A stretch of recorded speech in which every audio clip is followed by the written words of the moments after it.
Polisi gagalkan aksi balas dendam geng motor di Makassar.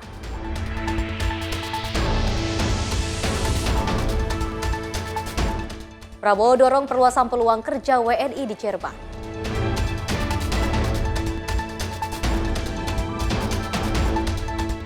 Pelindung jari 3D bantu kiper Argentina berlatih.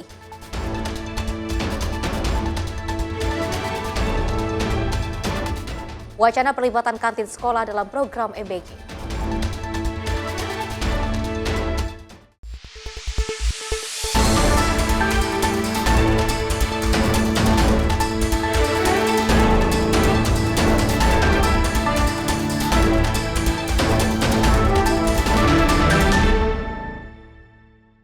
Halo pemirsa, apa kabar Anda hari ini? Ruang Redaksi kembali hadir menemani Anda dengan beragam informasi menarik yang akan kami hadirkan untuk Anda. Bersama saya Peci Ramadi, inilah Ruang Redaksi selengkapnya.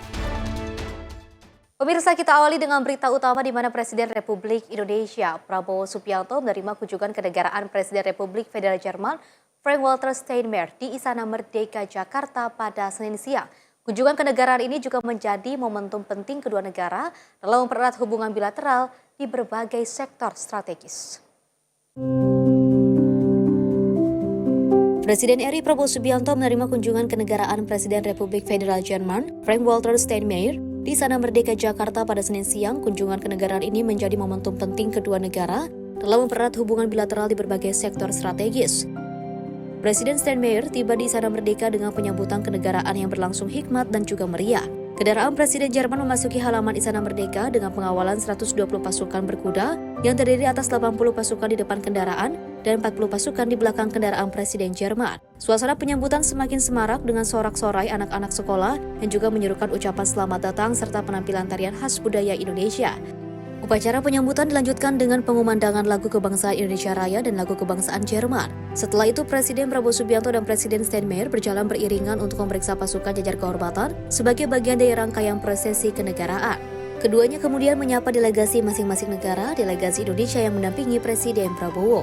Usai upacara penyambutan, Presiden Prabowo dan juga Presiden Steinmeier melaksanakan pertemuan empat mata untuk membahas berbagai isu strategis yang menjadi kepentingan bersama kedua negara. Kerjasama yang dibahas mencakup berbagai sektor strategis mulai dari ekonomi, perdagangan, investasi, energi bersih, hingga pengembangan sektor-sektor masa depan yang dapat memberikan manfaat bagi kedua negara. Indonesia dan Jerman diharapkan dapat semakin memperkuat kemitraan yang saling menguntungkan, serta berkontribusi terhadap stabilitas dan kemajuan bersama. Dari Jakarta, Dio Balau, Simpo TV melaporkan.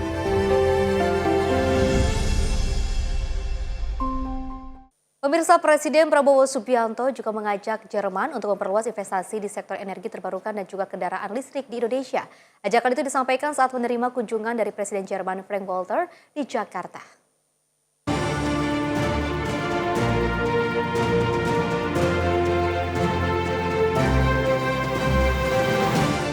Presiden Prabowo Subianto mengajak Jerman meningkatkan investasi di berbagai sektor strategis Indonesia, mulai dari energi terbarukan hingga industri kendaraan listrik. Ajakan tersebut disampaikan saat menerima kunjungan kenegaraan Presiden Jerman Frank-Walter Steinmeier di Istana Merdeka Jakarta Senin 15 Juni 2026.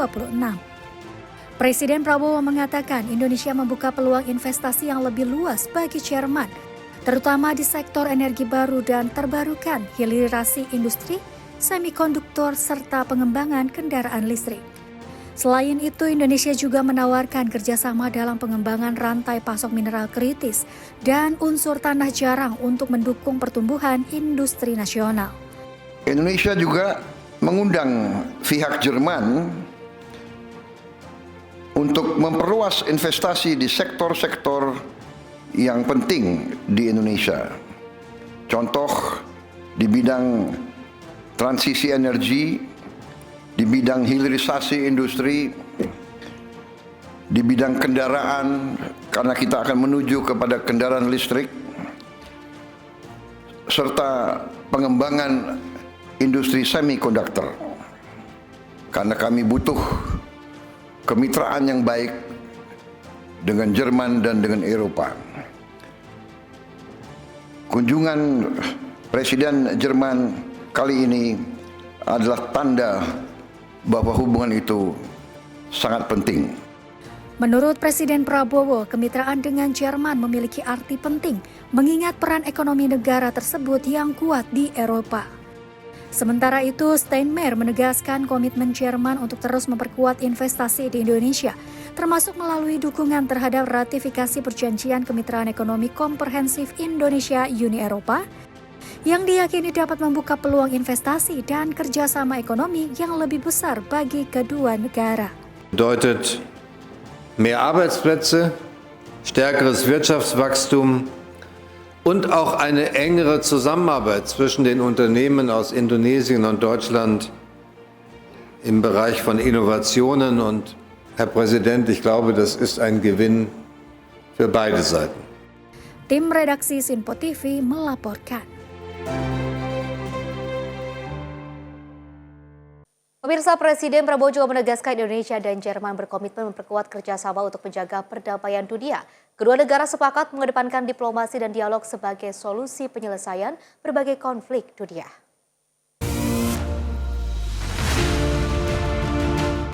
Indonesia dan Jerman menegaskan komitmen untuk memperkuat kerjasama dalam menjaga perdamaian dan stabilitas global di tengah meningkatnya berbagai konflik internasional.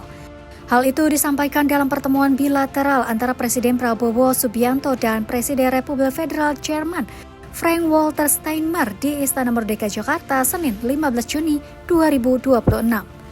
Kedua negara sepakat mengedepankan diplomasi dan dialog sebagai solusi penyelesaian konflik di dunia. Presiden Steinmeier dan saya juga sependapat bahwa semua konflik harus diselesaikan melalui perundingan, dan kita bekerja sama di bidang diplomasi untuk meningkatkan dan memastikan perdamaian dan stabilitas global. Kunjungan Presiden Jerman kali ini adalah tanda bahwa hubungan itu sangat penting. Presiden Prabowo menilai kemitraan dengan Jerman penting dalam menjaga tatanan global yang damai. Sementara Steinmeier menegaskan Indonesia sebagai faktor stabilitas utama di kawasan ASEAN, serta mitra strategis dalam menjaga keamanan kawasan Indo-Pasifik. Dass ich heute wieder hier bin, hat gewichtige Gründe.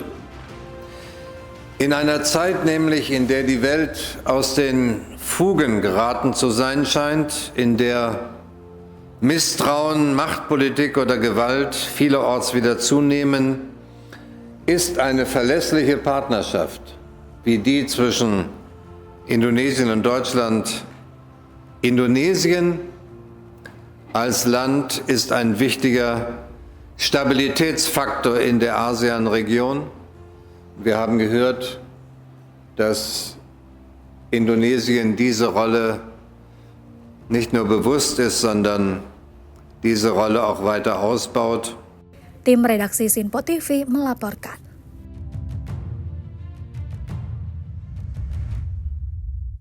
Selain itu, pemirsa, Presiden Prabowo Subianto ingin memperluas peluang kerja bagi warga negara Indonesia di Jerman, termasuk di sektor teknologi tinggi. Upaya tersebut dibahas dalam penguatan kerjasama ketenagakerjaan antara Indonesia dan Jerman.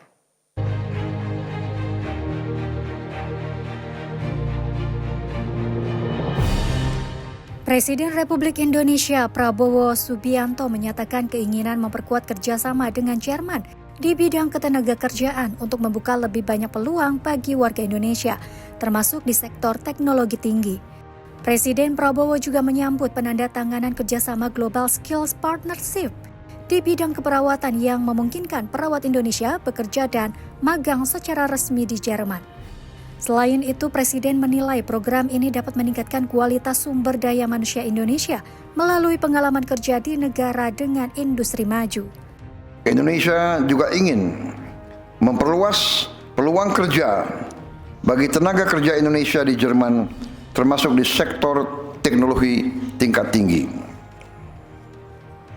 Saya menekankan pentingnya hubungan Indonesia dan Eropa, dan kami berharap perjanjian Indonesia European Union SEPA bisa mencapai kesimpulan substantif.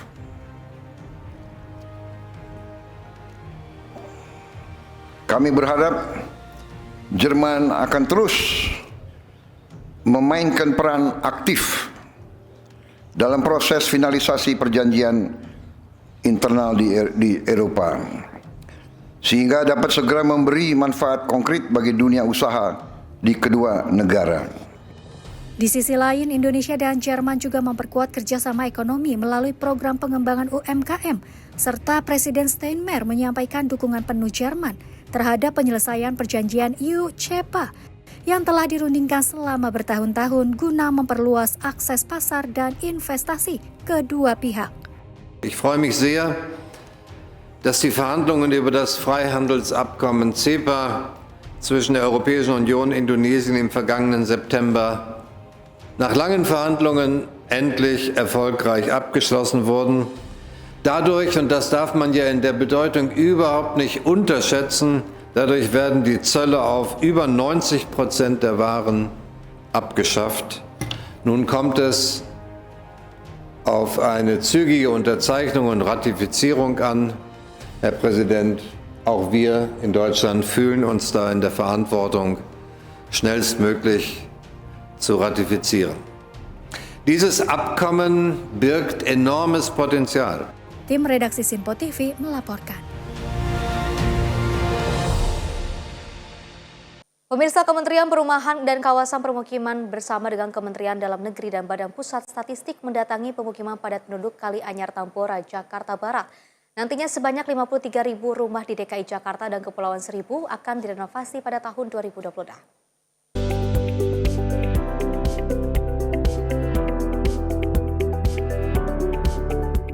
Menteri Perumahan dan Kawasan Pemukiman Marwar Sirait beserta Menteri Dalam Negeri Tito Karnavian serta Kepala Badan Pusat Statistik mendatangi pemukiman padat penduduk Kali Anyar Tambora, Jakarta Barat.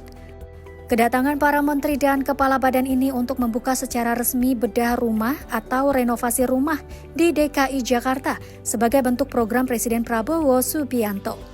Menteri Perumahan dan Kawasan Pemukiman Marwar Sirait mengatakan bahwa di tahun 2026 di DKI Jakarta dan Kepulauan Seribu terdapat 5.300 rumah yang akan dibedah atau direnovasi agar menjadi layak huni. Selain itu, Marwar Sirait juga menambahkan, permasalahan renovasi rumah yang tidak layak huni di Jakarta adalah banyaknya rumah-rumah yang berdiri di lahan ilegal. Nantinya Kementerian Perumahan dan Kawasan Pemukiman akan berkoordinasi dengan Gubernur DKI Jakarta untuk mencapai solusi dalam mengatasi permasalahan tersebut. Bedah rumah di Jakarta, program Pak Prabowo yang luar biasa, apalagi Jakarta ini dari data BPS sekitar berapa Bu? 824.000 yang tidak layak huni, banyak sekali. Tahun lalu tidak sampai 200 dialokasikan dari BSPS. Tahun ini kita naikkan jadi 5.300. 1.000 Jakarta Barat, 1.000 Jakarta Timur, 1.000 Jakarta Utara, 1.000 Jakarta Selatan, 1.000 Jakarta Pusat, dan 300 di Kepulauan Seribu. Ada permasalahan soal alas hak. Jadi kita diskusikan bahwa di sini banyak warga Jakarta yang tinggalnya di tanah yang ilegal. Ya, ini adalah problem, nanti saya akan bicara dengan Pak Gubernur untuk kita cari solusinya. Kita akan juga bicara dengan BPK, BPKP, aparat keamanan, supaya jangan sampai niat baik bahwa Presiden Prabowo terganggu ya, terhalang, karena situasi yang itu yang kita bisa selesaikan. Nanti minta difasilitasi oleh Pak Mendagri untuk bisa mengumpulkan semua. Bayangkan 824.000 ya Pak Bu ya. Sementara itu, salah satu penerima manfaat renovasi, Enas mengatakan dirinya sangat berterima kasih kepada Presiden Prabowo Subianto yang akan merenovasi rumahnya yang sudah tidak layak huni sejak peristiwa kebakaran 3 tahun lalu. Dari kecil ya. Udah dari kecil? Emang keadaan rumahnya memang sudah tidak memadai lagi Bu ya? Enggak, lagi sebelum kebakaran, ini kan kebakaran. Oh sempat kebakaran? Iya, ini tidak kebakaran, udah 3 tahun yang lalu. Kebakaran, tadinya mah nggak begini amat gitu. Oh ini pasca kebakaran berarti Bu ya? Setelah kebakaran kemarin ya Bu ya, 3 tahun yang lalu ya? Begini, 3 tahun yang lalu. Udah tinggal suami gitu ya. Udah nggak ada yang nyari lah gitu. Bu berarti nanti selama renovasi Ibu tinggal di mana Bu? sama Ibu Rohana nanti di situ. Oh, di belakang ya? Iya, gantian gitu sekarang sini. Bu, ada yang mau disampaikan nggak Bu untuk pemerintah Bu nih? Ya iya, terima kasih aja sama Bapak Presiden Prabowo gitu aja Ibu. Terima kasih banyak. Nantinya renovasi ini akan dimulai secara serentak pada 21 Juni 2026 dan selesai pada 21 Agustus 2026. Dari Jakarta, jurnalis Info TV melaporkan.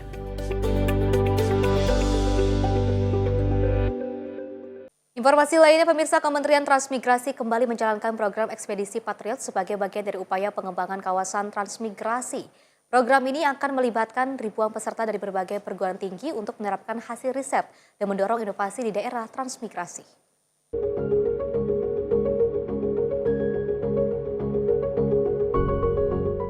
Pada tahun ini, Kementerian Transmigrasi telah menugaskan tim ekspedisi Patriot ke 54 kawasan transmigrasi di berbagai daerah. Sebanyak 1.574 peserta akan diterjunkan dengan dukungan 10 perguruan tinggi nasional serta sejumlah perguruan tinggi daerah. Wamen Transmigrasi Viva Yoga mengatakan program ini menjadi tindak lanjut dari hasil riset yang telah dilakukan pada tahap pertama Ekspedisi Patriot tahun 2024. Berbagai rekomendasi dan juga temuan yang dihasilkan akan diimplementasikan untuk mendukung pengembangan kawasan transmigrasi. Implementasi tersebut meliputi penerapan inovasi dan pemanfaatan teknologi yang tepat dan disesuaikan dengan produk unggulan masing-masing kawasan dengan fokus program pada sektor tanaman pangan, bidang maritim, perkebunan, dan berbagai potensi ekonomi lainnya. Kalau tim ekspedisi Patriot itu kita tugaskan di 54 kawasan transmigrasi, ya, 54 kawasan. Ada sekitar 1.574 peserta tim ekspedisi Patriot yang kita terjunkan, yang berasal dari seluruh perguruan tinggi dengan mitra 10 perguruan tinggi nasional dan beberapa perguruan tinggi daerah. Tujuannya adalah untuk melakukan implementasi dari riset-riset yang telah dilakukan pada tim ekspedisi Patriot tahap pertama tahun 2025. Itu kan sudah ada rekomendasi dan hasilnya. Nah, kita akan melakukan implementasi dari rekomendasi itu dalam rangka untuk pengembangan inovasi dan penggunaan teknologi tepat guna yang ada di seluruh kawasan sesuai dengan produk unggulan di kawasan transmigrasi itu. Melalui program ini, Kementerian Transmigrasi berharap dapat terbentuk kolaborasi antara perguruan tinggi, pemerintah, dan masyarakat lokal untuk menciptakan inovasi, serta mempercepat tumbuhnya pusat-pusat pertumbuhan ekonomi baru yang mampu meningkatkan kemakmuran masyarakat di kawasan transmigrasi. Dari Denpasar, Bali, Sri Dewi Andayani Ronabayu, Simpo TV melaporkan.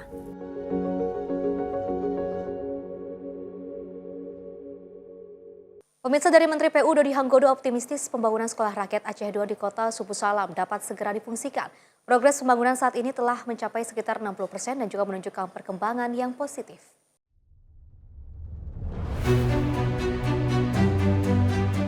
Menteri Pekerjaan Umum Dodi Hanggodo optimistis pembangunan sekolah rakyat Aceh 2 di kota Subulu Salam dapat segera difungsikan meski sempat menghadapi kendala pengadaan material konstruksi akibat tantangan logistik di wilayah perbatasan. Menurut Dodi, letak Subulu Salam yang jauh dari pusat distribusi material membuat pengiriman baja dan juga material berat membutuhkan waktu lebih lama dibandingkan dengan daerah lain. Memang transportasi ke sini cukup menyulitkan lah untuk misalnya mentransport besi baja dari lapangan terbang terdekat pun ke sini cukup susah. Saat meninjau proyek pada Sabtu 13 Juni 2026, Dodi mengaku turun langsung untuk mencari solusi percepatan pembangunan. Salah satu langkah yang ditempuh adalah mengoptimalkan penggunaan struktur beton dan juga beberapa bagian bangunan guna mengurangi ketergantungan terhadap material baja. Dodi menyebut progres pembangunan saat ini telah mencapai sekitar 60% dan juga menunjukkan perkembangan yang positif. Ia optimistis proyek dapat selesai tepat waktu dengan tetap menjaga kualitas bangunan. Ini rangka tadi coba ditambah supaya metode kerjanya mungkin sebagian titik nggak 100% pakai besi tapi diganti sebagian menjadi beton. Berdasarkan laporan per 13 Juni 2026, ketersediaan material di lokasi telah mencapai sekitar 62%, sementara sisanya masih dalam proses pengiriman. Untuk mempercepat pekerjaan, pemerintah menerapkan berbagai strategi, mulai dari pengiriman material melalui jalur laut dan udara, penyediaan patching plane di area proyek, penambahan alat berat, hingga dukungan personel TNI. Sekolah rakyat Aceh 2 dibangun di atas lahan seluas 6,8 hektar oleh PT Waskita Karya, TBK dengan nilai kontrak 453,3 miliar rupiah. Kawasan pendidikan terpadu ini akan dilengkapi gedung SD, SMP, SMA, asrama siswa, rumah susun guru, masjid gedung serbaguna, lapangan mini soccer, lapangan basket dan juga voli, serta berbagai fasilitas pendukung lainnya. Tim redaksi Simpo TV melaporkan.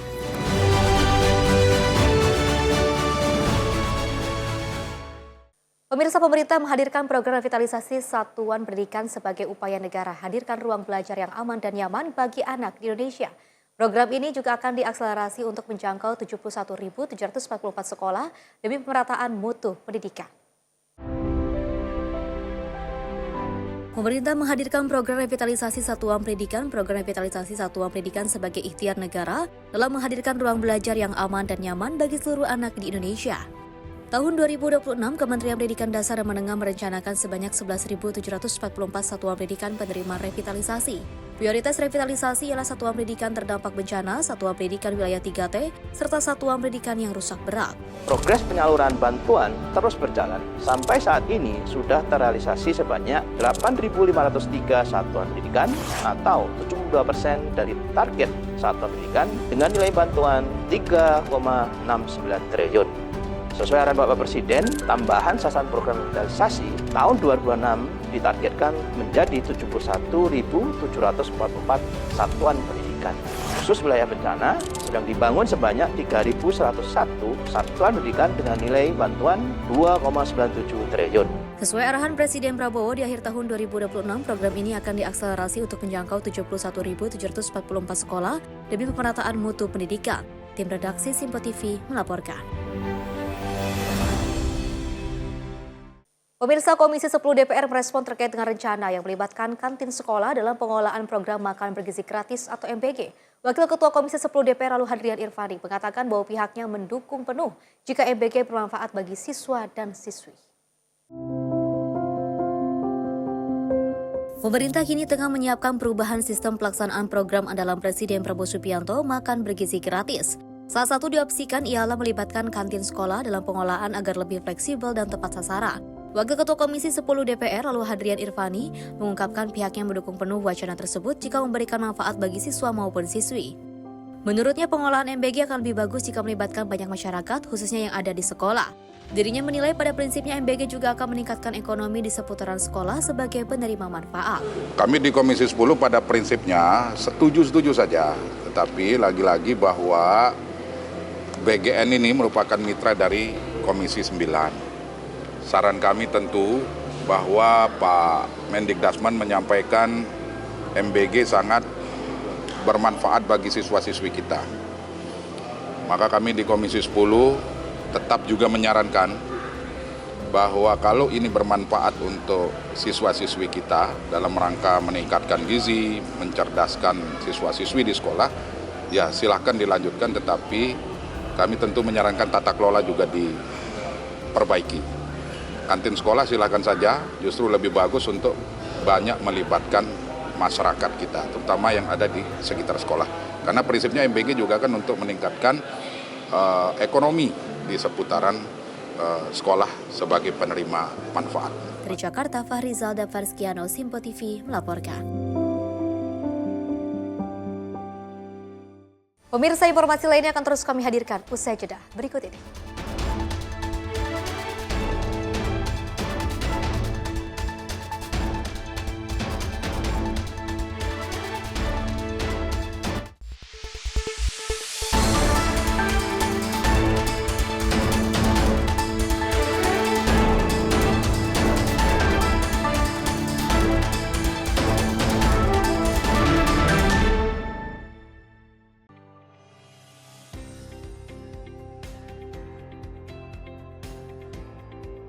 Beragam informasi terbaru hadir menemani Anda sebelum memulai hari. Waktu terbaik dengan rangkaian topik terpilih, dikemas dengan ulasan yang mendalam.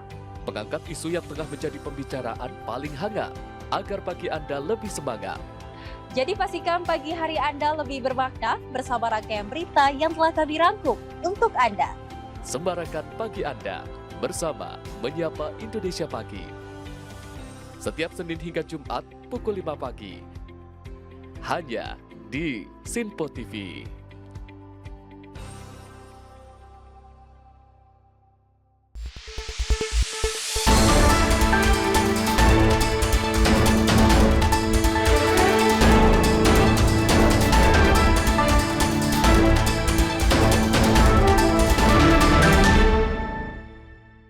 Pemirsa, euforia tak juga terbendung menyelimuti Curaçao saat tim nasional mereka menorehkan sejarah dengan tampil untuk pertama kalinya di Piala Dunia FIFA. Meski harus menelan kekalahan telak 7-1 dari Jerman, para pendukung tetap merayakan menganggap mereka telah menang dengan caranya sendiri.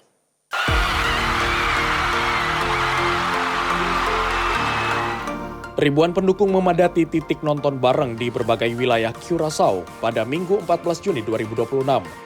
Mereka melambaikan bendera, menyanyikan yel-yel, menari, dan terus memberi dukungan meski tim mereka tertinggal jauh. Sebelum pertandingan dimulai, suasana berubah menjadi pesta rakyat dengan iringan musik Karibia dan chant dari para pendukung yang menjadikan momen ini lebih dari sekedar pertandingan sepak bola. Di lokasi nonton bareng Capital C, dekat Bandara Internasional Hato, para fans tetap bersorak hingga peluit akhir berbunyi. Sejumlah pendukung menilai hasil akhir bukan hal terpenting. Bagi mereka, berhasil tampil di Piala Dunia dan mencetak 1 gol ke gawang Jerman sudah menjadi kebanggaan tersendiri. Seorang pendukung bahkan menyebut Curaçao tetap menang secara moral dengan menyinggung kekalahan Brasil 7-1 dari Jerman pada Piala Dunia 2014. Dengan populasi hanya sekitar 150.000 jiwa, Curaçao menjadi salah satu kisah paling menarik di turnamen ini. Di Houston, partisipasi Curaçao juga mendapat pengakuan sebagai negara terkecil yang pernah tampil di Piala Dunia FIFA menurut Guinness World Records. Tim redaksi Sinpo TV melaporkan.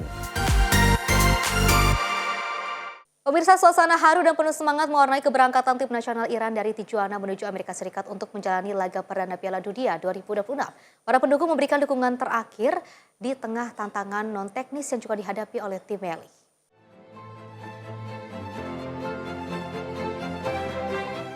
Rekaman video pada Minggu 14 Juni 2026 menunjukkan para pemain timnas Iran naik ke dalam bus menuju Bandara Internasional Tijuana. Di luar hotel, para pendukung melambaikan bendera Iran dan meneriakkan dukungan. Sejumlah pemain terlihat membalas sapaan dengan senyum sebelum meninggalkan lokasi menuju pertandingan pertama grup G melawan Selandia Baru. Seorang pendukung menyebut tim Iran menunjukkan keteguhan di tengah berbagai tantangan di luar lapangan. Menurutnya, situasi yang dihadapi bukan hanya soal persiapan teknis, tetapi juga menjadi beban emosional bagi para pemain. Pendukung lain menilai pola perjalanan lintas negara yang harus dijalani Iran berpotensi mengurangi waktu pemulihan fisik para pemain. Selama turnamen berlangsung, Iran memilih menjadikan Tijuana sebagai basis pemusatan latihan dan akan bolak-balik ke Amerika Serikat untuk menjalani setiap pertandingan. Setelah menghadapi Selandia Baru, tim Meli dijadwalkan bertemu Belgia pada 21 Juni di Los Angeles dan menutup fase grup melawan Mesir di Seattle pada 27 Juni. Keberangkatan tim berlangsung dengan pengamanan ketat menjelang debut mereka di panggung Piala Dunia. Tim redaksi Sinpo TV melaporkan.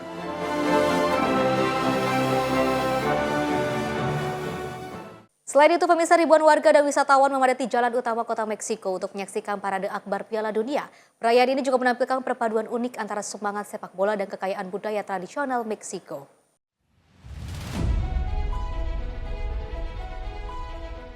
Ribuan orang memadati Paseo de la Reforma, salah satu jalan paling ikonik di kota Meksiko, untuk menyaksikan parade akbar Piala Dunia 2026. Parade menampilkan beragam atraksi budaya yang menggambarkan kekayaan tradisi Meksiko, mulai dari balon raksasa, tarian daerah, hingga penampilan musik yang memeriahkan suasana. Salah satu atraksi yang menyita perhatian adalah sosok Quetzalcoatl, ular berbulu legenda dalam mitologi Meksiko, yang ditampilkan dalam bentuk figur inflatable berukuran raksasa. Para seniman dan penampil juga tampak mengenakan hiasan kepala tradisional serta berjalan bersama berbagai kendaraan hias yang mewakili beragam daerah di Meksiko. Tak hanya menonjolkan budaya lokal, parade juga menampilkan instalasi seni yang terinspirasi dari perayaan Hari Kematian atau Day of the Dead. Dalam instalasi tersebut terlihat gambar legenda sepak bola dunia, seperti Pele dan Diego Maradona, berdampingan dengan sosok Katrina dan Katrin, ikon budaya populer Meksiko. Penyelenggara menyebut parade ini dirancang untuk memperkenalkan kekayaan budaya Meksiko kepada ribuan wisatawan domestik maupun mancanegara yang datang selama gelaran Piala Dunia. Meski berlangsung di tengah euforia Piala Dunia, sejumlah warga menilai momen ini juga menjadi kesempatan bagi berbagai kelompok masyarakat untuk menyampaikan aspirasi mereka kepada dunia. Parade Akbar Piala Dunia jadi salah satu dari serangkaian acara budaya yang digelar di kota Meksiko untuk menyambut kedatangan ribuan pengunjung selama turnamen berlangsung. Tim redaksi Sinpo TV melaporkan.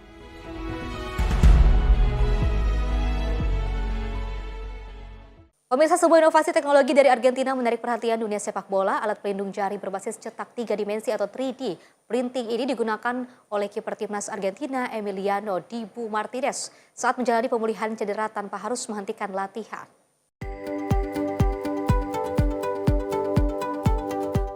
Dua wirasawan asal Mar del Plata mengembangkan perangkat bernama Arthrogip, yaitu pelindung jari yang dirancang khusus untuk mencegah dan melindungi cedera pada atlet. Perangkat ini dibuat menggunakan teknologi 3D printing dan material termoplastik polyurethane atau TPU yang fleksibel, kuat, dan nyaman digunakan. Desainnya memungkinkan pengguna tetap menggerakkan jari secara bebas saat beraktivitas, namun tetap melindungi area yang mengalami cedera dari risiko hiperekstensi atau tekukan berlebihan. Popularitas Arthrogip melonjak setelah Asosiasi Sepak Bola Argentina atau AFA menghubungi pembuatnya untuk menyediakan perangkat bagi Dibu Martinez, kiper juara dunia 2022 dan pemain Aston Villa. Somos emprendedores de Mar del Plata, Argentina. Nosotros inventamos los grips, los cuales sirven para proteger los dedos, y al final, después de un tiempo de publicarlo, nos convocó la AFA para el mejor arquero del mundo, el Dibu Martinez. Menurut para penciptanya, kerjasama dengan Martinez menjadi kebanggaan besar sekaligus pengakuan atas inovasi yang mereka kembangkan selama bertahun-tahun. Selain digunakan penjaga gawang, Arthrogip juga dapat dimanfaatkan oleh atlet cabang olahraga lain yang memerlukan pelindungan jari tanpa mengurangi fleksibilitas gerak. Estamos súper felices con esto, estamos a full haciendo la máxima producción que podamos y bueno, esperemos seguir adelante y poder apoyar lo máximo a la gente, que es lo que nos interesa. Keberhasilan produk ini menunjukkan bahwa perpaduan antara kreativitas dan teknologi dapat melahirkan solusi praktis bagi dunia olahraga modern. Tim redaksi Sinpo TV melaporkan. Pemirsa, Komnas PA jenguk bocah yang dibully. Informasinya usai jeda berikut ini.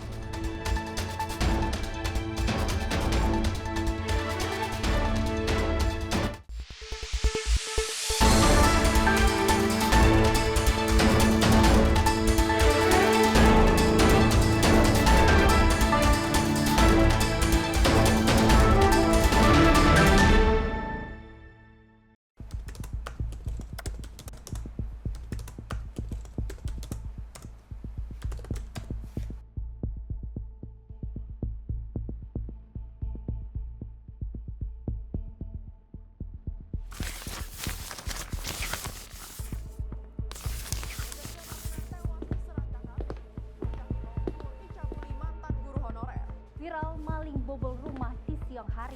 Polisi bongkar peredaran narkoba jaringan internasional. Dugaan pembunuhan mayat dalam drum belum terungkap. Lagi, lansia tewas dengan penuh luka bacok. Mengaku tidak dinafkahi suami, seorang ibu bunuh anak kandung. Treskrim Polres Goa mengepung rumah terduga pelaku pencurian di Desa Bontoala, Kecamatan Palangga. Sally, saat akan standby. diamankan. 3, 2, 1. Di balik setiap peristiwa selalu ada fakta yang tersembunyi.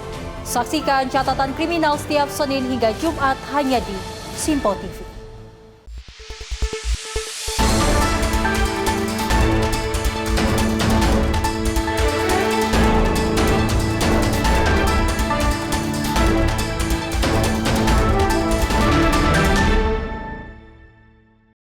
Pemirsa, Anda menyaksikan Ruang Redaksi dan kita lanjutkan informasinya. Dari Ketua Komisi Perlindungan Anak Komnas PA DKI Jakarta Cornelia Agatha mengaku siap mengawal kasus perundungan yang menimpa MWP, bocah berusia 6 tahun di Kramat Pulau Senen, Jakarta Pusat. Selain memastikan proses hukum berjalan dan juga hak korban terpenuhi, Komnas PA DKI juga akan melakukan pemulihan psikis dan juga fisik kepada korban. Kasus perundungan yang dialami bocah berusia 6 tahun berinisial MWP di Taman Kramat Pulau Senen, Jakarta Pusat menarik perhatian berbagai pihak termasuk Komisi Perlindungan Anak DKI Jakarta. Ketua Komnas PA DKI Jakarta, Cornelia Agatha, menjenguk korban di kediaman keluarganya di Jalan Anyer, Menteng, Jakarta Pusat. Cornelia memastikan akan mengawal kasus perundungan yang dialami korban. Menurutnya, proses hukum kasus tersebut harus jelas, mengingat aksi perundungan yang dilakukan kedua terduga pelaku bukanlah kenakalan biasa. Selain mengawal proses hukumnya, Komnas PA.DKI juga akan memastikan hak-hak korban terpenuhi, termasuk memulihkan psikis dan fisik korban. Mengingat luka di bagian kepala membuat korban masih kerap menangis saat malam hari karena merasakan sakit. Kita datang hari ini untuk memberikan atensi dan juga Ibu sudah melakukan pelaporan terhadap kami, dan setelah itu kita akan tindak lanjuti mengawal proses hukumnya seperti apa dan akan berkoordinasi dengan Polres tentunya Jakarta Pusat, lalu juga yang utama memastikan hak-hak korban. Kedepannya hak-hak apa saja yang tentunya harus didapatkan. Tentunya pemulihan psikologis ya, tapi juga ini karena kemarin kan juga kondisinya ini cukup memprihatinkan ya. Tentunya kesehatan, kondisi fisik kesehatannya itu juga harusnya diutamakan saat ini gitu, karena anak ini juga korban mengalami selain trauma secara psikis juga korban itu mengalami beberapa gangguan kesehatan nih Ibu ya. Iya, gitu. Dan juga kalau malam tidur tuh juga masih suka demam, terus nangis, terus ya trauma lah gitu. Sementara ayah korban meminta proses hukumnya tetap berjalan demi keadilan. Meski sebelumnya pihak keluarga kedua terduga pelaku sempat meminta diselesaikan secara kekeluargaan. Kalau dari keluarga yang pelaku ini yang namanya Arsene Meringga itu memang ada berusaha lah buat komunikasi buat ya damai atau gimana. Tapi tetap dari pihak kami sebagai keluarga yang mungkin tetap ke jalur hukum sih. Ya kita keadilan aja. Kasus perundungan dialami korban saat tengah bermain bersama teman-temannya di Taman Keramat Pulo, Senen, Jakarta Pusat pada Sabtu pekan lalu. Secara paksa, kedua pelaku berusia 14 tahun dan 18 tahun menggotong dan menggesekkan selangkangan korban ke tiang lampu taman. Korban seketika tidak sadarkan diri lantaran tersengat aliran listrik dari sebuah kabel yang terkelupas. Korban pun dilarikan ke Rumah Sakit Cipto Mangunkusumo dan sempat menjalani perawatan selama 3 hari. Dari Jakarta Pusat, jurnalis Info TV melaporkan. Pemirsa, seorang pengendara sepeda motor dalam kondisi mabuk dibekuk aparat kepolisian di kawasan Grand Depok City, Pancoran Mas, Kota Depok. Pria juga sempat dikeroyok warga, berhasil diamankan petugas lantaran nekat membawa sebilah golok yang juga diduga kuat akan digunakan untuk melakukan aksi begal di kawasan tersebut. Dalam video rekaman warga, seorang pria dikeroyok massa lantaran membawa senjata tajam dalam kondisi mabuk dan ditangkap petugas kepolisian di kawasan Grand Depok City, Pancoran Mas, Kota Depok. Penangkapan bermula saat pihak kepolisian menerima laporan dari seorang korban penodongan. Pihak kepolisian yang sedang berpatroli langsung bergerak cepat ke lokasi kejadian dan berhasil mengamankan pelaku yang diduga akan melakukan aksi begal. Kasih Humas Polres Metro Depok AKP Hendra membenarkan adanya penangkapan tersebut. Dari hasil pemeriksaan, pelaku terbukti positif mengonsumsi minuman keras. Sementara itu kepada petugas, pelaku berdalih bahwa sebilah golok yang dibawanya hanya untuk berjaga-jaga. Ya, saya jelaskan untuk kronologis yang di GDC, ada pelaporan lewat 110, kemudian ditindaklanjuti oleh tim preventif presisi dari Polres Metro Depok. Kemudian diamankan pelaku yang diduga mabuk dan didapatkan satu senjata tajam jenis golok. Berikut korban langsung membuat laporan dan dibawa ke Polres Metro Depok. Mungkin karena mabuk ya dia ya. Indikasinya dia mabuk, kemudian lihat korban langsung melakukan penodongan. Jaga diri ya. Gitu. Mabuknya miras atau? Iya, mabuk miras. Ada yang terluka nggak? Nggak ada yang terluka. Kini pelaku beserta barang bukti telah diamankan di Mapolres Metro Depok untuk proses hukum lebih lanjut. Dari Depok, Jawa Barat, Rizwanto Ahmad melaporkan. Pemirsa, Pemkot Bogor meresmikan peraturan wali kota ataupun perwali terkait dengan pembatasan usia angkutan perkotaan atau angkot yang berusia lebih dari 20 tahun dilarang beroperasi.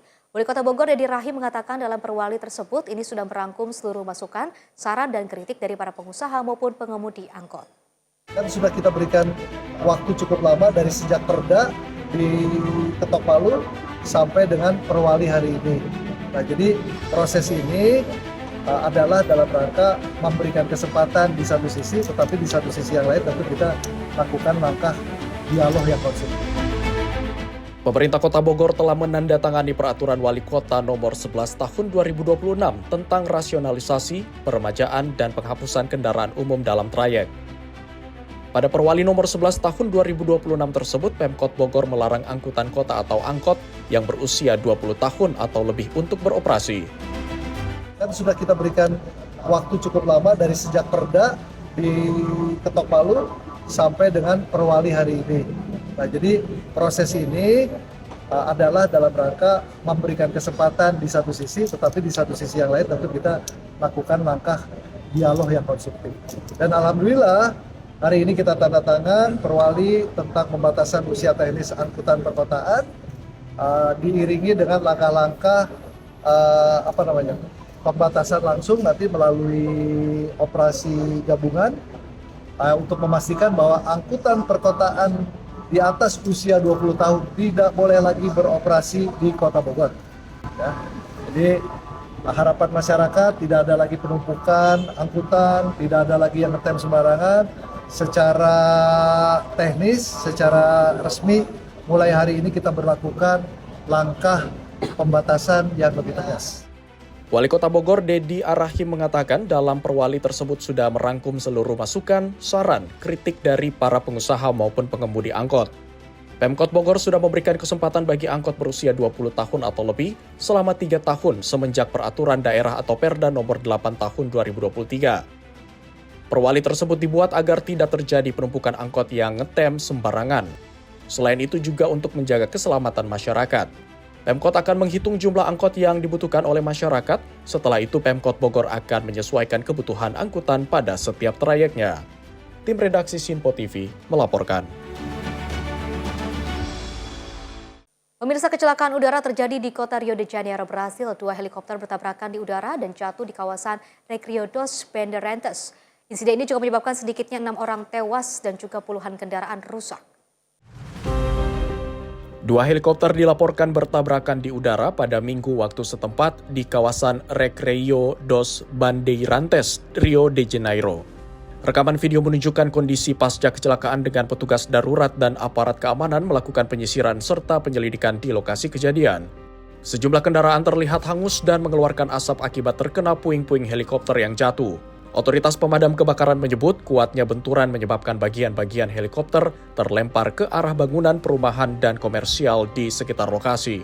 Tim pemadam berhasil mengendalikan api, namun petugas masih melakukan evakuasi dan pembersihan puing-puing di area kejadian. Wali Kota Rio de Janeiro, Eduardo Cavalieri, menyatakan penyelidikan menyeluruh akan dilakukan untuk mengetahui penyebab pasti kecelakaan.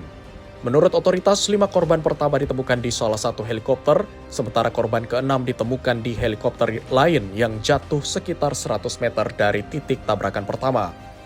Pemerintah kota juga mengungkapkan bahwa terdapat warga negara asing di antara penumpang salah satu helikopter. Seluruh jenazah korban telah dievakuasi ke Institut Kedokteran Forensik untuk proses identifikasi.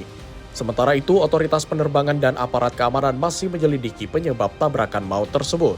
Tim redaksi Sinpo TV melaporkan. Informasi lainnya, pemirsa, seekor anjing ras jenis Pomerian bernama Sisi menjadi korban pelecehan dari pria yang merupakan pengunjung kafe tempat Sisi berada. Pelaku diketahui mengeluarkan alat vitalnya dan juga mengarahkan ke mulut anjing.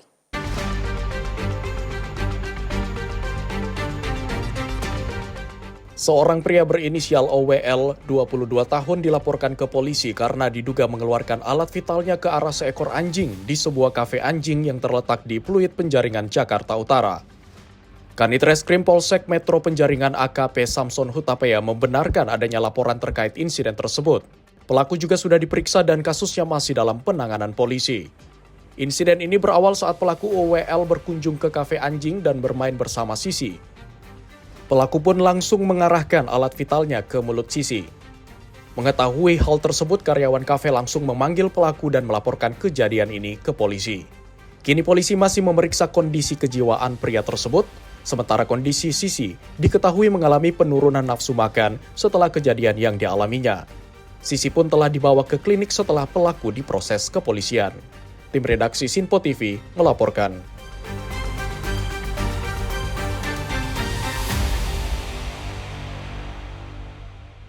Informasi lainnya, pemirsa, Kementerian Koordinator Bidang Infrastruktur dan Pembangunan Kewilayahan terus mendorong percepatan pembangunan infrastruktur di wilayah perbatasan.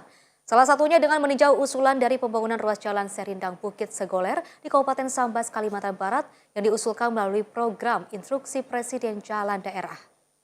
Pengantaran dari makan bergizi gratis hari ini baru 1 SMP ini yang memungkinkan, sedangkan 3 SD tadi tidak bisa karena akses jalan. Staf khusus Menteri Koordinator Bidang Infrastruktur dan Pembangunan Kewilayahan Herzaki Mahendra Putra bersama dengan Balai Pelaksana Jalan Nasional dan Kementerian Pekerjaan Umum meninjau langsung kondisi ruas jalan yang menghubungkan Desa Serindang dan Bukit Segoler di Kabupaten Sambas. Peninjauan ini dilakukan untuk memastikan progres impres jalan daerah dapat menjangkau wilayah yang membutuhkan dan memberikan manfaat nyata bagi masyarakat. Sebagai salah satu daerah perbatasan yang berbatasan langsung dengan Malaysia, Kabupaten Sambas dinilai memiliki posisi yang strategis, sehingga pembangunan infrastruktur di wilayah ini diharapkan mampu meningkatkan konektivitas serta mendorong pertumbuhan ekonomi masyarakat. Salah satu usulan dari Kabupaten Sambas, jalan daerah di Bukit Segoler dan dusun desa apa lagi Pak? Serindang. Desa Serindang, ya kan, kita meninjau lokasi, ternyata memang jalannya memang sangat-sangat membutuhkan tadi ya perbaikan jalan daerah tadi. Dan di sini tadi sesuai disampaikan sebelumnya, tadi tujuannya pertama bagaimana kita bisa membantu menuju swasembada pangan. Di belakang ini kita lihat sekeliling kita semua sawah, itu satu. Yang kedua juga bagaimana kita swasembada air ya, tadi bagaimana kita lihat di sini juga sekeliling banyak daerah-daerah irigasi tadi yang kita perlu dukung. Yang ketiga juga terkait dengan tematik tadi, terkait dengan tematik pendidikan, ada sekolah, ada SMP 1 dan ada 3 SD di belakang sana ya, yang ke arah bukit, yang satu ke kiri, yang dua ke arah kanan. Nah, kemudian juga tentunya terkait dengan bagaimana agar memudahkan pengantaran tadi. Pengantaran dari makan bergizi gratis hari ini baru 1 SMP ini yang memungkinkan, sedangkan 3 SD tadi tidak bisa karena akses jalan. Berdasarkan hasil peninjauan ruas jalan tersebut memiliki panjang sekitar 5,4 km, yang mana sepanjang 2,4 km telah dibangun pemerintah daerah.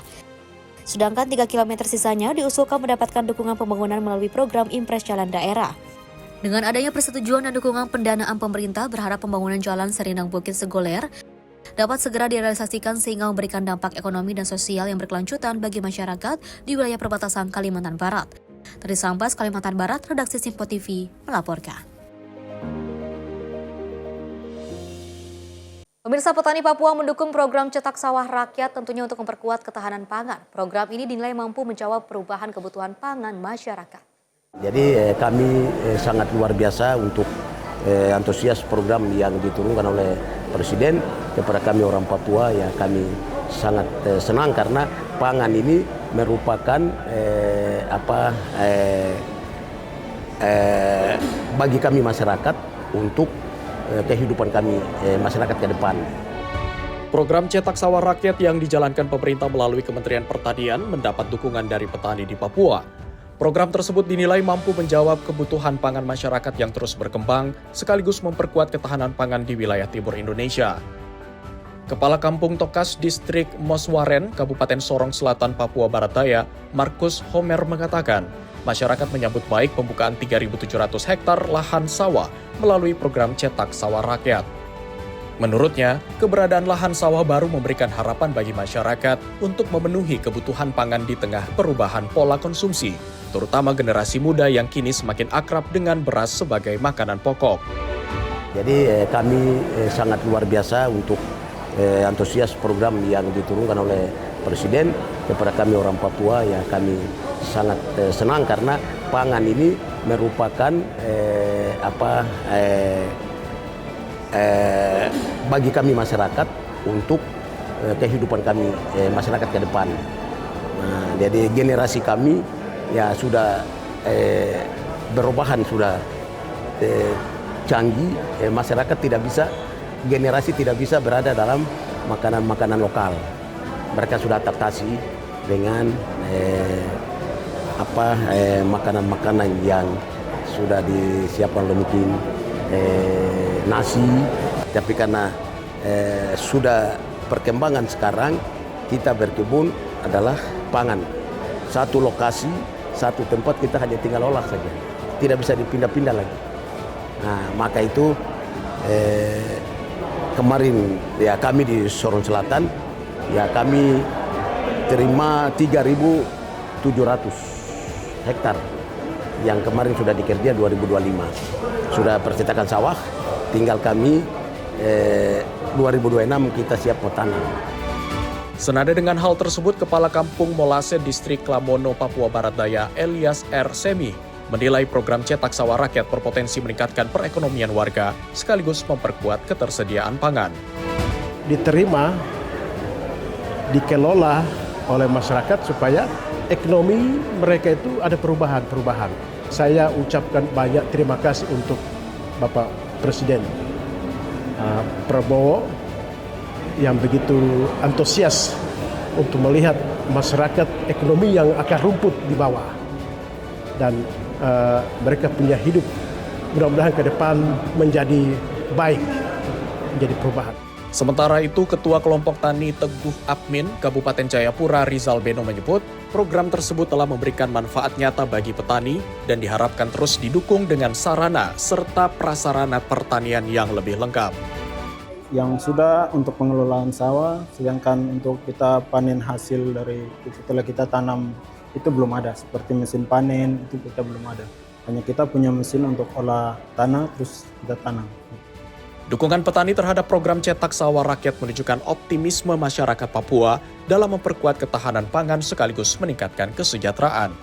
Tim redaksi Sinpo TV melaporkan.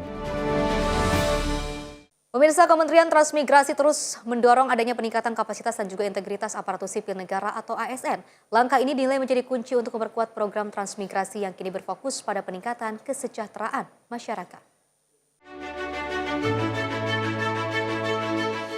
Wakil Menteri Transmigrasi Viva Yoga Mauladi menyatakan peningkatan kapasitas ASN dan non-ASN dilakukan agar aparatur memiliki integritas serta berorientasi pada pelayanan publik yang akuntabel, loyal, kompeten, adaptif, dan kolaboratif. Program ini disampaikan saat kegiatan peningkatan kapasitas aparatur di Balai Pelatihan dan Pemberdayaan Masyarakat Transmigrasi di Denpasar, Bali. Menurut Wamentrans, peningkatan kinerja ASN harus berfokus pada pelaksanaan tugas sesuai fungsi masing-masing, pemenuhan target program dalam APBN, serta pencapaian output yang sesuai dengan perencanaan yang telah ditetapkan. Di samping itu, Viva Yoga juga menegaskan program transmigrasi hingga kini telah memberikan kontribusi besar bagi pembangunan nasional.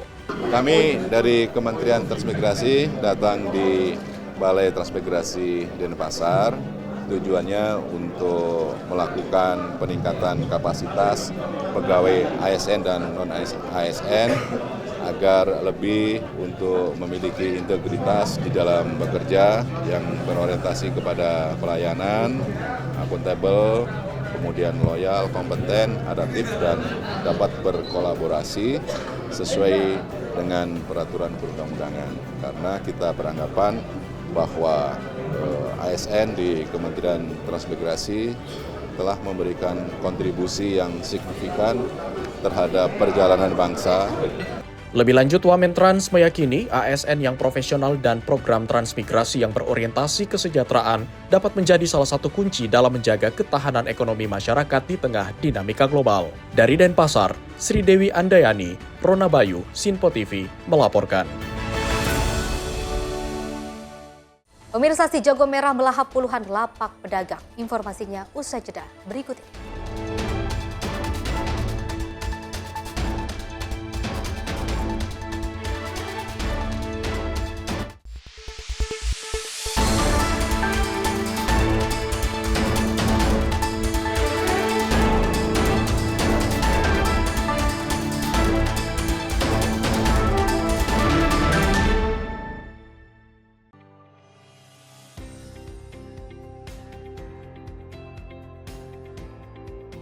Beragam informasi terbaru hadir menemani Anda sebelum memulai hari. Waktu terbaik dengan rangkaian topik terpilih, dikemas dengan ulasan yang mendalam. Mengangkat isu yang tengah menjadi pembicaraan paling hangat, agar pagi Anda lebih semangat. Jadi pastikan pagi hari Anda lebih bermakna bersama rangkaian berita yang telah kami rangkum untuk Anda. Sembarakan pagi Anda bersama Menyapa Indonesia Pagi. Setiap Senin hingga Jumat pukul 5 pagi. Hanya di Sinpo TV.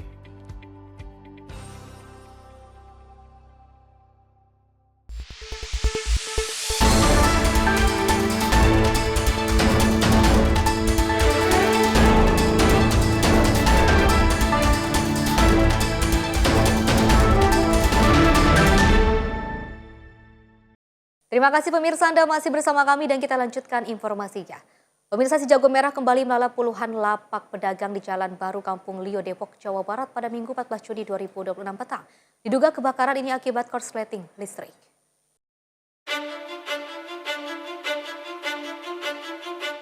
Kepulan asap membumbung tinggi terlihat di kawasan Kampung Lio, Kota Depok, Jawa Barat. Banyaknya bahan material yang mudah terbakar membuat api cepat membesar dan menghanguskan hampir seluruh bangunan lapak pedagang. 7 unit mobil pemadam kebakaran dikerahkan ke lokasi dan petugas berupaya memadamkan api agar tidak meluas ke bagian bangunan lainnya. Belum diketahui secara pasti penyebab kebakaran ini, namun titik api diduga akibat korsleting listrik. Dan kini kasusnya masih diselidiki pihak kepolisian Polres Metro Depok. Dari Depok, Jawa Barat, jurnalis Info TV melaporkan.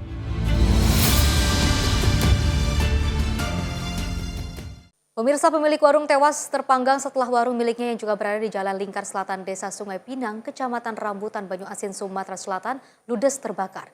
Diduga kebakaran terjadi akibat korsleting listrik yang juga menyambar ratusan tabung gas dan bensin.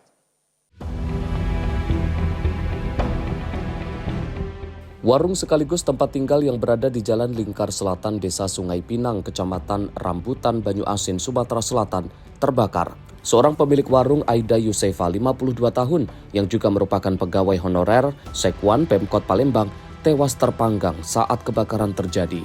Diduga kebakaran akibat konsleting listrik yang menyambar tabung gas yang diduga dalam keadaan bocor dan bensin yang tersedia di dalam warung. Petugas PMI dan Damkar Desa Sungai 2 membantu evakuasi jasad korban yang masih tergeletak di dalam warungnya. Usai dievakuasi, jasad korban dibawa ke Rumah Sakit Bayangkara, Palembang, ditemani sang suami, Syarul. Aku dapat telepon dari adik aku, ini sudah terbakar, kami sini sudah terbakar. Oh, ini jualan apa, Bang? Jualan warung ini, warung Manisan. Manisan, iya. Oh, itu. Bang, ada korban ya, Bang? Ada satu. Wanita apa? Perempuan. Perempuan itu. Itu letaknya di mana dia saat kejebak ya, Bang? Iya, kejebak. Oh, itu. Tidak bisa keluar kan? Penyebab belum tahu, Bang? Belum tahu. Kanit Intelkam Polsek Rambutan membenarkan adanya kebakaran dan mengakibatkan 1 orang korban meninggal dunia. Bahwa benar telah terjadi kebakaran 1 unit rumah, tempat penyimpanan diduga menyimpan tabung gas LPG. Penyebab api dugaan sementara dari kebocoran tabung gas yang kemudian merambat ke bagian rumah. Ada korban, Bang? Ada 1 orang ibu berusia 50 tahun. Hingga saat ini polisi masih melakukan identifikasi di lokasi dan mengamankan ratusan tabung gas untuk dipindahkan di tempat yang lebih aman. Dari Banyu Asin, Sumatera Selatan, jurnalis Info TV melaporkan. Pemirsa, modus membeli seorang pemuda mencuri tabung gas di toko kelontong di Jalan Swadaya Raya, Duren Sawit, Jakarta Timur pada Rabu 10 Juni 2026. Akibatnya 1 unit tabung gas 3 kg raib dibawa lari pelaku yang juga berjumlah 2 orang.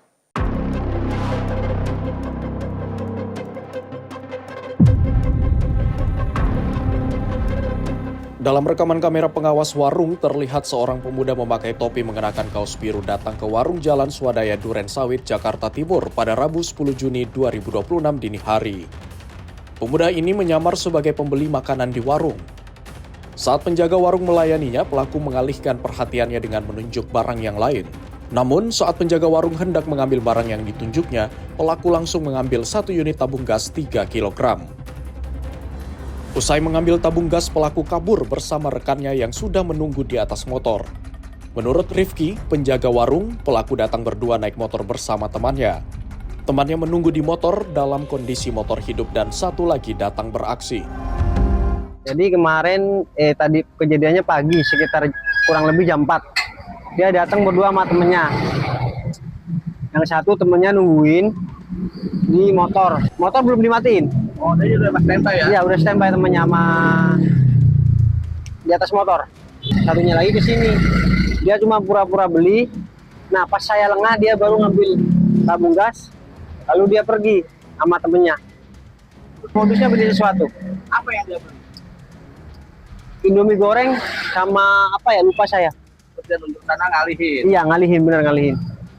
Habis itu setelah saya mau ke pojok sana, dia langsung ngambil gas, langsung pergi. Itu berapa biji tabung gas yang diambil? 1 biji. Korban tidak melaporkan kejadian ke pihak kepolisian, namun berharap pelaku tidak mengulangi perbuatannya kembali, dan untuk warung lainnya agar waspada dan berhati-hati. Dari Jakarta, jurnalis Sinpo TV melaporkan. Pemirsa, aparat Polrestabes Makassar terpaksa bergulat saat membekuk anggota geng motor yang juga kerap melakukan teror penyerangan acak di kota Makassar.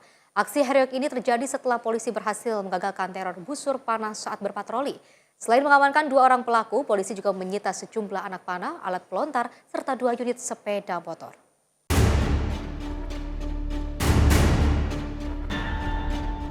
Inilah detik-detik saat tim Trisula Polrestabes Makassar bergulat dengan salah satu pelaku teror jalanan. Pelaku dibekuk di Jalan Abdul Qadir, Kecamatan Tamalate, Kota Makassar, Sulawesi Selatan.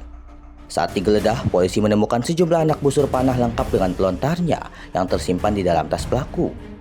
Tidak hanya itu, petugas juga menemukan sebilah senjata tajam yang disembunyikan di dalam bagasi motor. Saat diamankan, pelaku sempat berdalih mengatakan senjata tajam tersebut adalah milik teman mereka. Sebelum tertangkap, kedua pelaku diketahui sempat terlibat aksi kejar-kejaran dengan komplotan geng motor lain untuk balas dendam. Mereka juga sempat melakukan teror penyerangan acak di wilayah Kecamatan Manggala sebelum akhirnya berkonvoi di sejumlah ruas jalan protokol Kota Makassar. Guna pemeriksaan lebih lanjut, kedua pelaku beserta barang bukti langsung dibawa ke Mapolrestabes Makassar. Operasi kepolisian ditingkatkan, berhasil mengamankan 2 remaja yang kedapatan membawa busur. Jadi adapun proses mereka bisa diamankan pada saat anggota melaksanakan patroli, kemudian ditemukan adanya kumpulan remaja, lalu dilakukan penggeledahan di lokasi, dan ternyata dari penguasaan yang bersangkutan didapati sejumlah benda tajam berupa busur dan anak panah. Ini mereka mau menyerang atau? Jadi berdasarkan hasil penyelidikan yang dilakukan bahwa dari pelaku ini baru saja melakukan penyerangan di wilayah Manggala. Ada korbannya? Untuk sementara kami masih selidiki terkait adanya korban yang terkait penyerangan di Manggala. Untuk modusnya mereka seperti sampai teror penyerangan? Jadi untuk modus, jadi mereka ini sengaja melakukan rolling karena adanya masalah dengan rekannya. Kemudian setelah itu mereka kumpul di satu tempat. Pada saat itu dilakukan patroli melintas, kemudian diamankan dari mereka itu 2 orang yang menguasai senjata tajam.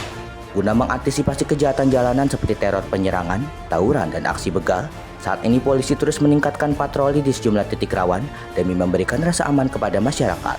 Dari Makassar, Sulawesi Selatan, jurnalis Sinpo TV melaporkan. Sementara itu, pemirsa, warga dan para pekerja di sekilas kawasan tambang pasir di Desa Nameng, Kecamatan Rangkas Bitung, Kabupaten Lebak, Banten, digegerkan oleh penemuan jenazah seorang pria. Korban ditemukan sudah dalam kondisi meninggal dunia. Pihak kepolisian hingga kini masih melakukan penyelidikan mendalam.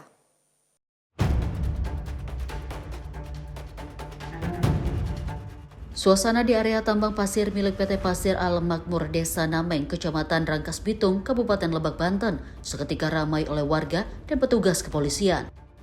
Warga dan petugas kepolisian menemukan jenazah seorang pria berinisial MA, 26 tahun, warga asal Bogor, Jawa Barat. Korban diketahui merupakan seorang kenek mobil truk tambang pasir yang ikut bekerja bersama kakak kandungnya. Saat pertama kali ditemukan, korban sudah dalam kondisi meninggal dunia dengan posisi tergantung di sebuah pohon mangga yang berada di dekat area saung peristirahatan.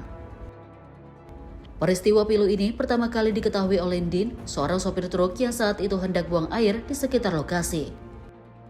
Awalnya saksi mengira korban hanya sedang berdiri biasa, namun saat tegurannya tidak direspon, saksi kemudian mendekat dan terkejut melihat korban sudah tewas tergantung.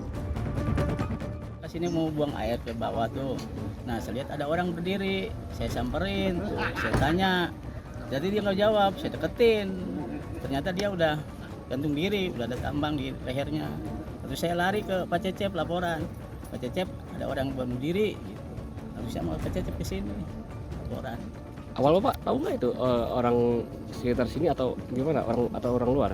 Nggak tahu saya cuma baru ke sini, baru 2 kali. Nggak tahu saya. Sebelumnya Pak pernah lihat nggak Pak dia bekerja di sini atau tidak? Belum pernah lihat. Sama sekali belum pernah lihat. Sama sekali. Sementara itu, Kanit Reskrim Polsek Rangkas Bitung Polres Lebak Ibda Herman mengatakan bahwa pihaknya telah menerima laporan dan masih melakukan penyelidikan intensif guna mengungkap penyebab pasti kematian korban. Ini ditemukan sesosok mayat seorang laki-laki kan gitu. Adapun untuk lain-lainnya kita saat sekarang ini masih masih melakukan proses penyelidikan. Kita juga berkoordinasi dengan Dinapis Polres. Nanti lain-lainnya kita beritahukan setelahnya dilakukan pemeriksaan lebih jauh ya. Oke, siap, makasih Pak. Petugas kepolisian sektor Rangkas Bitung melakukan olah tempat kejadian perkara serta mengumpulkan sejumlah barang bukti di sekitar lokasi. Guna kepentingan penyelidikan lebih lanjut, jenazah korban kini sudah dievakuasi petugas ke rumah sakit untuk diautopsi. Dari Lebak, Banten, jurnalis Info TV melaporkan. Pemirsa, seorang perempuan berusia 21 tahun tewas setelah dilempar dari jembatan saat melakukan bungee jumping di Brazil. Tragedi mengenaskan ini akibat terjadi kelalaian petugas bungee jumping yang tidak menyangkutkan tali pengaman pada tubuh korban. Dalam video kecelakaan yang beredar di media sosial, terlihat dua pria yang merupakan petugas olahraga bungee jumping mengangkat seorang perempuan bernama Maria Eduarda Rodrigues de Freitas. Korban diangkat untuk dilempar dari jembatan skeleton Sao Paulo, Brazil. Petugas bungee jumping melempar tubuh korban dari ketinggian 40 meter. Korban pun tewas setelah aksi tersebut dilakukan tanpa tali pengaman. Pada video yang viral, terdengar para penonton menyadari korban tidak memakai alat pengaman yang terpasang. Atas tragedi ini, 3 orang petugas ditangkap pihak kepolisian setempat. Peristiwa ini terjadi pada Sabtu lalu waktu setempat. Ketiga pelaku ditangkap dengan tuduhan pembunuhan dolus eventualis, atau di mana pelaku menyadari risiko kematian tetapi tetap melakukannya. Seperti diketahui, bungee jumping adalah olahraga ekstrim atau aktivitas rekreasi yang dilakukan dengan cara melompat dari tempat tinggi menggunakan tali elastis besar yang terikat pada tubuh atau pergelangan kaki. Tim redaksi Sinpo TV melaporkan. Informasi lainnya, pemirsa, aksi protes menolak KTT G7 di kota Geneva, Swiss berakhir ricuh pada Minggu waktu setempat. Demonstran bentrok dengan aparat keamanan hingga memicu pengerahan gas air mata dan juga meriam air untuk membubarkan massa.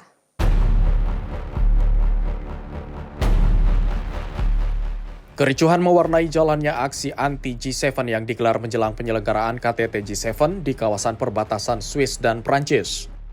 Rekaman video memperlihatkan sebuah mobil terbakar, barikade yang dilalap api, serta petugas pemadam kebakaran yang berupaya memadamkan titik-titik kebakaran di lokasi aksi. Demonstran terlihat melempari polisi dengan batu dan berbagai benda lainnya. Sebagai respons, polisi menembakkan gas air mata dan mengerahkan meriam air untuk membubarkan massa yang semakin agresif. Sebelum bentrokan terjadi, sekitar 20.000 orang mengikuti pawai protes yang awalnya berlangsung damai melintasi pusat kota Geneva. Mereka membawa spanduk dan bendera berisi kritik terhadap negara-negara G7 serta menuduh para pemimpin dunia mengambil keuntungan dari berbagai konflik global. I think here we are assisting like the meeting of all the most criminal persons on earth, like all the imperialist guys, all the capitalist guys that meet to decide how they want to share the world.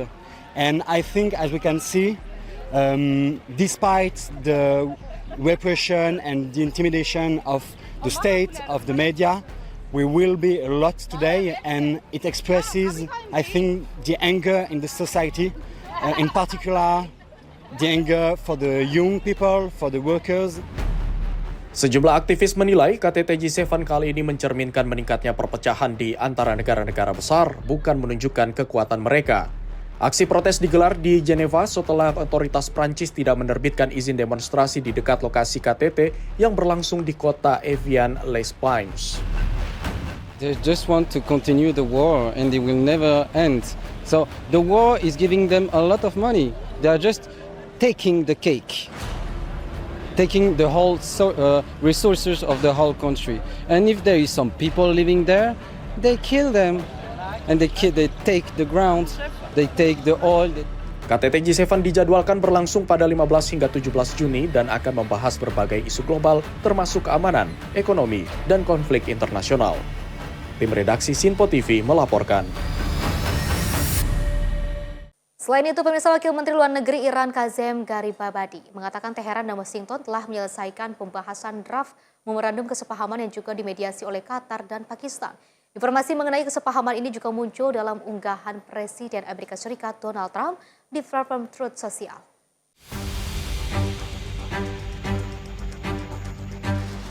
Dalam keterangannya kepada media, Wakil Menteri Luar Negeri Iran, Kazim Garibabadi, menyebut proses negosiasi telah berlangsung selama beberapa pekan.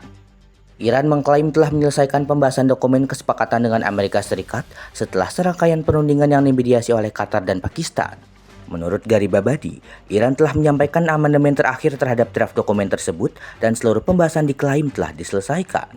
Pejabat Iran itu juga menyatakan penandatanganan resmi memorandum yang dijadwalkan berlangsung pada Jumat dengan keterlibatan Swiss. Selain itu, ia mengklaim terdapat langkah-langkah awal yang akan menyertai kesepakatan tersebut, termasuk penghentian operasi militer di sejumlah front dan berakhirnya blokade laut yang selama ini diberlakukan Amerika Serikat terhadap Iran.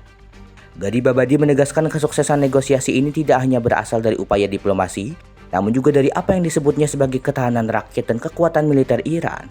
Meski demikian, Iran menyatakan tetap tidak menaruh kepercayaan penuh kepada Amerika Serikat dan akan memantau pelaksanaan setiap komitmen yang tercantum dalam memorandum tersebut. Sementara itu, informasi mengenai kesepahaman ini juga muncul dalam unggahan Presiden Amerika Serikat Donald Trump di platform Truth Social. Donald Trump menyebut kesepakatan dengan Republik Islam Iran telah selesai. Ia menyatakan telah mengizinkan pembukaan kembali Selat Hormuz dan mencabut blokade laut Amerika Serikat terhadap Iran, serta menyerukan agar aktivitas pengiriman minyak melalui jalur strategis tersebut kembali berjalan. Ia juga menambahkan bahwa kesepakatan tersebut akan membawa perdamaian dan keamanan bagi kawasan. Trump juga mengatakan pembukaan kembali jalur pelayaran setelah penandatanganan kesepakatan akan memungkinkan aliran minyak kembali berjalan dan memberikan dampak positif bagi kawasan maupun dunia. Tim redaksi Sinpo TV melaporkan. Pemirsa, Armenia tengah menyiapkan pembangunan patung Yesus Kristus tertinggi di dunia. Monumen raksasa ini juga digadang-gadang menjadi ikon baru pariwisata negara tersebut dan akan melampaui rekor patung Yesus tertinggi yang ada saat ini. Rekaman video memperlihatkan bagian-bagian patung Yesus Kristus yang tengah dipersiapkan untuk proses pemasangan di Armenia. Setelah rampung, patung ini akan memiliki tinggi sekitar 101 meter, termasuk podium penyangganya. Pematung Armen Salvenian menjelaskan bahwa lebih dari 200 desain diajukan dalam kompetisi untuk menentukan rancangan terbaik patung tersebut. Setelah desainnya terpilih, tim besar yang terdiri dari puluhan tenaga ahli mulai mengerjakan proyek ini selama hampir 1,5 tahun. Menurut Salvenian, sekitar 40 orang terlibat dalam proses persiapan dan pembuatan patung dengan masing-masing memiliki tugas khusus. Ia menyebut proyek ini mendapat sambutan positif dari masyarakat Armenia dan menjadi kebanggaan tersendiri bagi banyak warga. Pembangunan monumen ini digagas oleh politikus dan pengusaha Armenia Gagik Syarukan. Pemerintah Armenia berharap kehadiran patung raksasa ini dapat meningkatkan daya tarik wisata dan mendatangkan lebih banyak pengunjung dari berbagai negara. Saat ini, salah satu patung Yesus terbesar yang telah berdiri berada di Indonesia, yaitu patung Yesus Kristus Penyelamat di Sumatera dengan tinggi mencapai 61 meter. Jika selesai dibangun sesuai rencana, monumen Yesus Kristus di Armenia akan menjadi yang tertinggi di dunia dan diharapkan menjadi ikon baru pariwisata nasional. Tim redaksi Sinpo TV melaporkan. Selain itu, pemirsa, sebuah destinasi wisata baru di Peru Selatan menjadi perhatian wisatawan domestik dan mancanegara. Objek wisata panorama Huyang Kali yang baru dibuka ini dijuluki sebagai tembok besar China versi Andes karena bentuknya yang mirip dengan ikon terkenal di China. Objek wisata panorama Huayhuacale resmi dibuka pekan lalu di distrik San Pedro de Cacora, Provinsi Abancay, Peru. Rekaman video menunjukkan jalur yang membelah lereng pegunungan dan memanjang di atas ngarai Apurimac, salah satu ngarai terdalam di dunia. Struktur ini dilengkapi sejumlah titik pandang dan pagar pengaman yang memungkinkan pengunjung menikmati pemandangan gunung Padreyok yang bersalju serta keindahan alam sekitarnya. Karena bentuknya yang menyerupai tembok besar Cina, banyak pengunjung menjulukinya sebagai Great Wall of China versi pegunungan Andes. Pemerintah regional Apurimac menyebut pembangunan kawasan ini menjadi bagian dari upaya mendorong pertumbuhan sektor pariwisata di wilayah Peru Selatan. Menurut data media lokal, destinasi baru ini saat ini menarik antara 150 hingga 200 pengunjung setiap hari. Sejumlah wisatawan mengaku terkesan dengan pemandangan yang ditawarkan dan sensasi berjalan di struktur yang dianggap mirip dengan tembok besar Cina. Objek wisata panorama Huay Huakale merupakan bagian dari sirkuit wisata Ngarai Apurimak yang terdiri dari 9 struktur wisata. Pembangunan proyek ini telah menelan investasi sekitar 15 juta sol atau setara lebih dari 4 juta dolar Amerika Serikat. Tim redaksi Sinpo TV melaporkan. Pemirsa, kota Kazan di Rusia tengah bersiap menyambut penyelenggaraan KTT Rusia ASEAN 2026. Sejumlah landmark ikon kota ini tampil memukau menjelang perhelatan diplomasi yang akan mempertemukan para pemimpin dan perwakilan negara-negara ASEAN.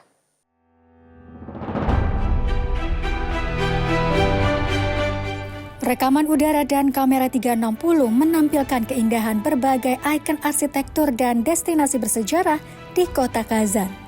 Beberapa landmark yang menjadi sorotan antara lain Agriculture Palace, Teater Opera dan Balet Musa Jalil, Kremlin Kazan, serta Jalan Mauman yang menjadi pusat aktivitas kota.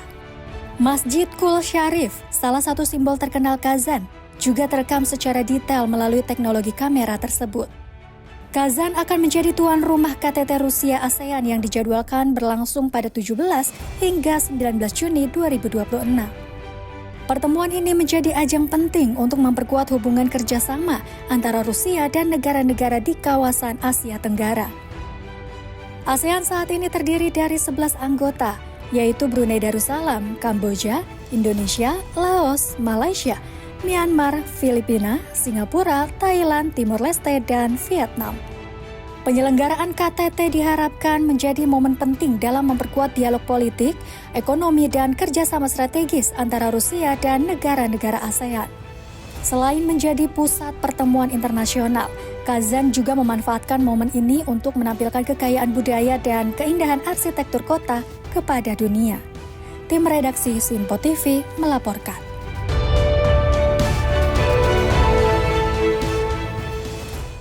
Pemirsa, menjelang G7 di Prancis, kelompok anti kemiskinan Oxfam menggelar aksi protes unik di kota Evian-les-Bains. Mereka juga menampilkan karikatur raksasa para pemimpin negara G7 sebagai sindiran atas dinilai gagalnya pemenuhan berbagai komitmen global. Aksi protes digelar Oxfam di Evian-les-Bains, kota Besor yang berada di dekat perbatasan Prancis dan Swiss. Dalam aksi tersebut, para aktivis mengenakan kostum berkepala besar yang menggambarkan para pemimpin negara G7. Di antaranya Presiden Prancis Emmanuel Macron, Presiden Amerika Serikat Donald Trump, Perdana Menteri Italia Giorgia Meloni, dan Perdana Menteri Inggris Keir Starmer. Para demonstran juga menempatkan 3 tempat sampah berukuran besar yang meluap dengan berkas-berkas bertuliskan hak asasi manusia, kesetaraan gender, dan iklim. Menurut Oxfam, instalasi tersebut melambangkan kegagalan para pemimpin dunia dalam memenuhi janji-janji mereka terkait bantuan pembangunan, pendanaan iklim, dan upaya mengatasi ketimpangan global. Organisasi itu juga menyoroti pemangkasan bantuan internasional yang dinilai memperlemah penanganan krisis kemanusiaan di berbagai negara, termasuk Sudan dan Republik Demokratik Kongo. Aksi ini menjadi bagian dari serangkaian kegiatan masyarakat sipil dan demonstran yang mengiringi penyelenggaraan KTT G7 pada 15 hingga 17 Juni. KTT G7 akan mempertemukan para pemimpin negara-negara ekonomi maju dunia serta sejumlah tamu undangan internasional. Sementara itu, kelompok masyarakat sipil terus menekan agar para pemimpin mengambil langkah nyata dalam menangani krisis global dan ketimpangan sosial. Tim redaksi Sinpo TV melaporkan. Selain itu, pemirsa, hamparan bunga lavender yang juga mekar di desa Arasena, Georgia menjadi daya tarik bagi wisatawan yang datang untuk menikmati pemandangan serta mengabadikan momen di tengah lautan warna ungu yang juga memanjakan mata. Musim mekar lavender resmi dimulai di desa Arasena, Georgia dan langsung menarik perhatian wisatawan dari berbagai daerah. Beberapa pengunjung berjalan di antara hamparan lavender yang sedang berbunga, serta berfoto dengan latar pemandangan yang menyerupai pedesaan Eropa. Keindahan warna ungu dan aroma khas bunga ini menjadi daya tarik utama bagi para pengunjung yang ingin menikmati suasana alam yang tenang dan menyegarkan. Здорово, что есть такие места, куда можно приехать, даже не выезжая в Европу, что люди этим занимаются. Вот, никогда не видела цветок вживую. Первый раз в моей жизни. Очень люблю этот цветок. Selain menawarkan pemandangan yang menawan, kawasan ini juga menjadi tempat pelepas penat bagi warga yang ingin menjauh dari hiruk-pikuk perkotaan. Banyak pengunjung menilai suasana ladang lavender memberikan ketenangan dan pengalaman yang berbeda dari kehidupan sehari-hari. Потрясающе. Тут очень тепло, очень красиво. Я очень рада выбраться из города, всего полчаса езды, а ощущение, как будто бы ты в какой-то прекрасной европейской деревне, лаванда вокруг, замечательный воздух, очень милое окружение, очень теплые эмоции и чувствую себя замечательно. Lavender tidak hanya menawarkan keindahan visual, tetapi juga memiliki aroma yang memberikan efek menenangkan bagi tubuh dan pikiran. Teknik aromaterapi dengan menghirup aroma lavender dapat membantu memberikan rasa relaksasi. ესეთი რაღაც მასწავლეს არომათერაპიისთვის ამ ბუჩქებს ესე ხელით შეეხებიან ხოლმე მსუბუქად და შემდეგ უნდა ისუნთქო ეს არომატი. იმიტომ რომ როგორც ვახსენე, დამამშვიდებელი მოქმედება აქ ადამიანზე და ესე თქვა ნერვულ სისტემაზე ძალიან კარგად მოქმედებს და აი ეს უნდა გამოძრაო, აი ეს მსუბუქად და მე უნდა ისუნთქო და არაჩვეულებრივი სურნელი აქვს. Musim mekar lavender di kawasan ini berlangsung mulai Juni hingga akhir Agustus. Selain menjadi objek wisata, lavender juga dimanfaatkan untuk produksi minyak astiri alami, produk pewangi, farmasi, dan bahan tambahan industri pangan. Tim redaksi Sinpo TV melaporkan.